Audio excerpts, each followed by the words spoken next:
आपके लिए yummy yummy tasty tasty मज़ेदार सी क्रिस्पी क्रंची लाजवाब सी एकदम मज़ेदार सी रेसिपी आपके सामने लेकर आई हूँ, जो बनाना बहुत ही आसान है। और ये रेसिपी घर की 2 चीज़ों से ही बनकर रेडी हो जाती है। ये बनाना बहुत ही आसान है, आप इसे बनाओगे तो बार बार बनाने का आपका मन करेगा। तो चलिए ये रेसिपी कैसे बनाते हैं मैं आपको बताने वाली हूँ, एकदम आसान तरीके से और जल्दी से फटाफट बन जाने वाली ये रेसिपी है।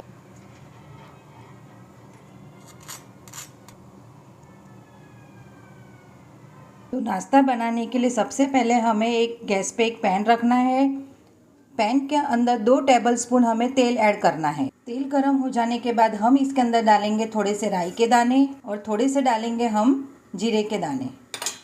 इन दोनों चीज़ों को हम अच्छे से भुनेंगे। उसके बाद डालेंगे हम थोड़े से तिल के दाने, उसके बाद डालेंगे हम थोड़ी सी हरी मिर्च और उसके बाद डालेंगे हम थोड़ी सी कड़ी लीव्स, जिनको मैंने थोड़े से बारीक काट लिए थे। इन सभी चीज़ों को अच्छे से हम भुनेंगे। उसके बाद डालेंगे हम 2 कप पानी।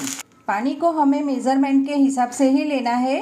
अगर आपके घर पर ये कप ना हो तो आप कटोरी बाउल कुछ भी ले सकते हो, कोई कप भी ले सकते हो, लेकिन आप 2 कप जो बाउल या कटोरी जो भी कुछ लेते हो वो 2 कप ही आपको लेना है। उसके बाद आपको नमक ऐड करना है स्वाद के अनुसार और उसके बाद डालेंगे हम थोड़ी सी चिली फ्लेक्स। और जब तक हमारा पानी उबाल आता है तब तक हम साइड में एक प्रोसेस और कर लेते हैं। तो जब तक हमारा पानी गर्म होता है तब तक हमें क्या करना है, एक मिक्सी जार लेना है और उसके अंदर हमें 1 कप सूजी लेनी है।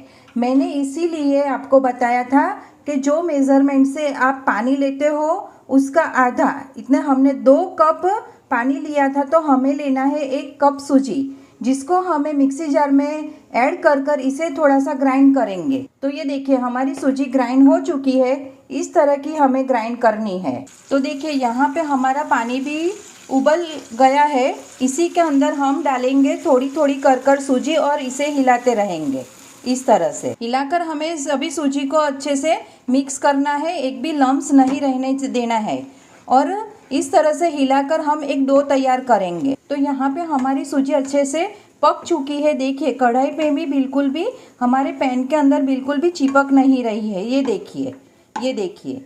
तो बस इसी स्टेज पे हमें फ्लेम को ऑफ कर देना है और एक बड़े से बर्तन के अंदर इसे हमें खुला कर ठंडा करना है। इस तरह से कोई भी एक बर्तन ले लो और उसके अंदर हमें इस डो को निकाल कर इस तरह से फैला कर ठंडा करना है। तो देख सकते हो कि यहाँ पे हमारी सूजी ठंडी हो चुकी है, हम छू सकते हैं इतनी हमें ठंडी करनी है। उसके बाद यहाँ पे मैंने 2 उबले हुए आलू लिए हैं। मैंने दोपहर का खाना ख़त्म कर ही ये दोनों आलूओं को उबाल कर रख लिए थे। आलू हमें ठंडे लेने हैं।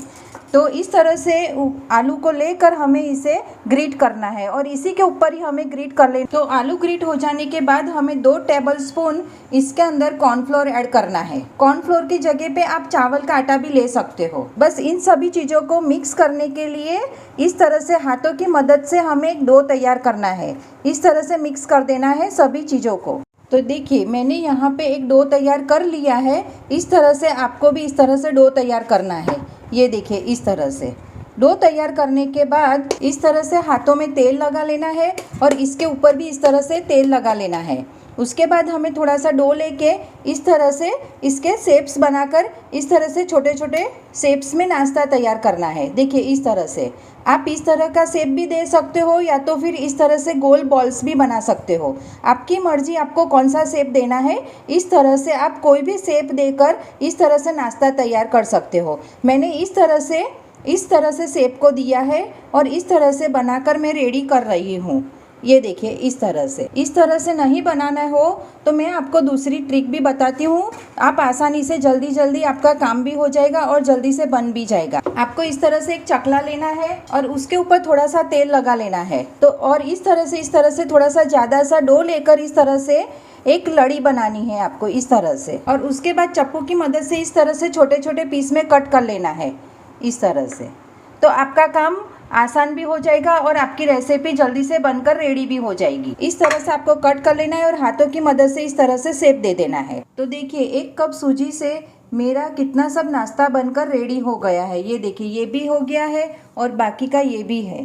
तो देखिए कितना सब नाश्ता बनकर रेडी हो गया है। अगर आप ज़्यादा क्वांटिटी में बनाकर रखते हो तो आप इस तरह से एयर टाइट कंटेनर लेकर इस तरह से 7 से 8 दिन के लिए आप स्टोर कर भी रख सकते हो। इससे क्या फ़ायदा होता है कि जब भी आपका मन करे तब आप स्नैक्स में इसे निकाला और फ्राई कर या सैलो फ्राई कर आप इसे सर्व कर सकते हो। या तो फिर आपके घर पर कोई गेस्ट आते हैं तो आपने इस तरह से रेडी कर रखा हो तो आप उनके लिए भी ये रेसिपी को सर्व कर सकते हो। इस तरह से आप एयर टाइट कंटेनर में 7 से 8 दिन के लिए स्टोर कर रख कर तैयार कर सकते हो, जिससे आपको सर्व करने के लिए आसानी रहे और आपकी ये रेसिपी एकदम क्रिस्पी क्रंची और एकदम टेस्टी बनेगी। तो इस तरह से आप एयर टाइट कंटेनर में स्टोर कर भी रख सकते हो। आपको स्टोर फ्रीज में कर रखना है तो इस तरह से आप रेडी कर सकते हो। उसके बाद मैंने वही पैन लिया है जिसके अंदर मैंने डो तैयार किया था। तो यहाँ पे तेल गर्म हो जाने के बाद मैंने यहाँ पे सैलो फ्राई करना पसंद कर रही हूँ, डीप फ्राई नहीं कर रही हूँ। आप चाहो तो डीप फ्राई भी कर सकते हो। फ्लेम को हमें लो रखना है। तो बस इस तरह से पलटकर हमें सैलो फ्राई करना है।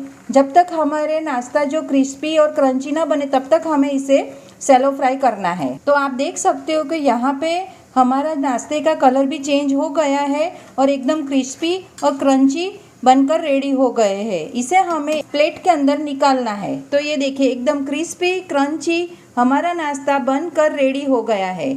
इसे हम एक प्लेट के अंदर निकालेंगे। इसी के ऊपर हम थोड़ा सा पेरी पेरी मसाला डालकर और टेस्टी बनाएंगे, जिससे बच्चों को और भी अच्छा लगेगा।